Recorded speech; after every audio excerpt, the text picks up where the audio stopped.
स्नान बा, गंगा स्नान बा ना।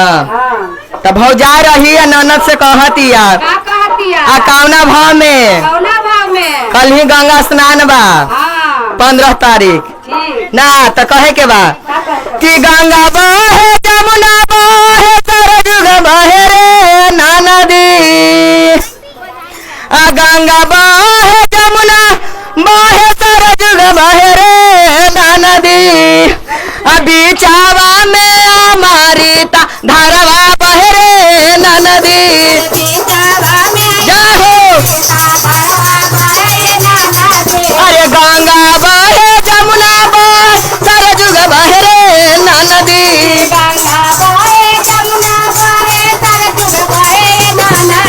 अरे बीचावा में हमारी धारवा बहे रे नदी। जय हो जय हो।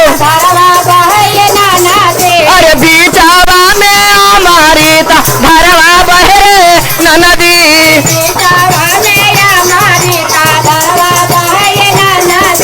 ओ हीर धारावा में गुरु ने हल रे नदी।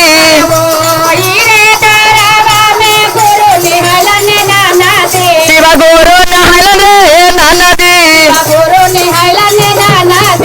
सांघावा में गौरी महारानिया छोटी रे नदी।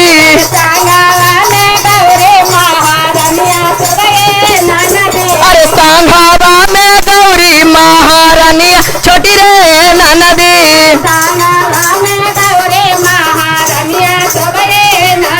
अरे गंगा बहे जमुना बहे सरजुग बहे रे नदी।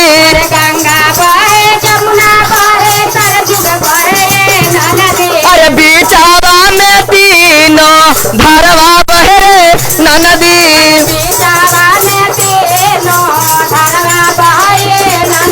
ए बीचावा में हमारी धारवा बहे रे नदी।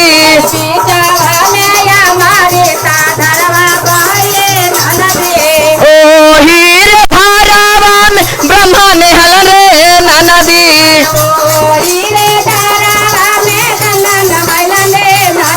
अरे सांघावा में सरस्वती मैया छोटी रे नदी। जय हो। सांघावा में सरस्वती मैया छोटी रे नदी।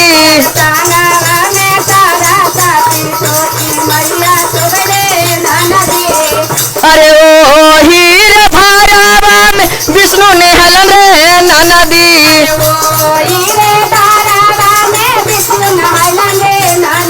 अरे सांघावा में लक्ष्मी महारानिया छोटी रे नदी।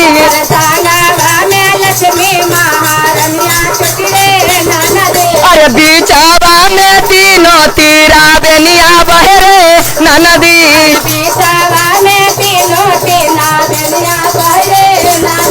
ओ हीर धारावा में राम जी ने हल रे नदी।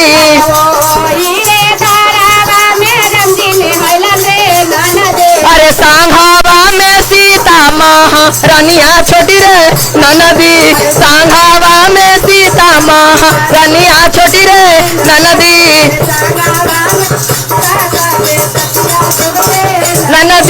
गंगा बहे जमुना बहे सरजुग बहे रे नदी।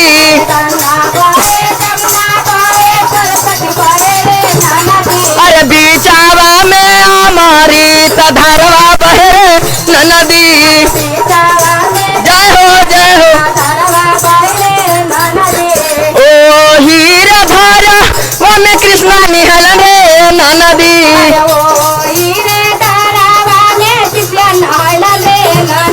अरे सांघावा में राधा महारानिया छोटी रे नदी।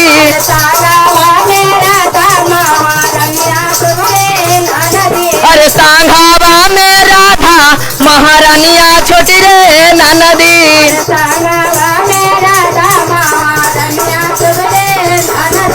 ओ हीर धारावा में देवी निहल रे नदी।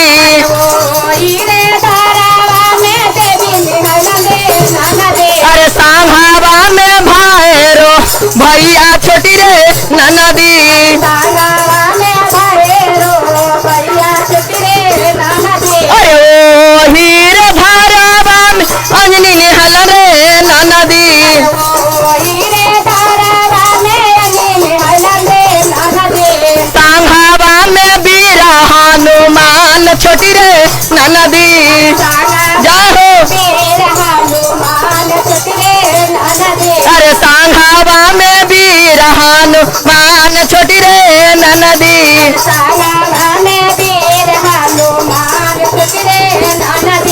ओ हीर धारावा में साहेब भैया नेहल रे नदी